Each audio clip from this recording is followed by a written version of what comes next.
Following what interests you has a weird way of congealing into a coherent narrative when you look in the rearview mirror.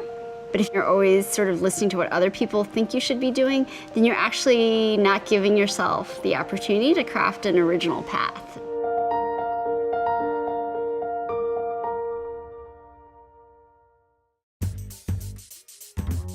It was the 90s, and it was the rise of Miramax, of the independent film movement. I thought, this is what I want to do.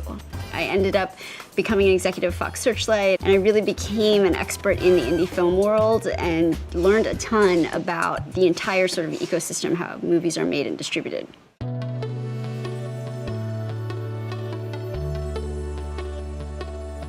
Being a woman in the creative field is interesting, because on the one hand, it's a feminine quality to be creative.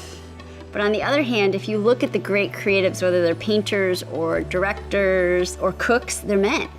So this dichotomy of why is self-expression from a woman potentially less valuable than self-expression from a man, I think is something that you grapple with. Trying to tell more female stories the way Makers is doing is really, really important, because if you want a next generation of women to believe in themselves that they can drive the story, then you have to show them that way.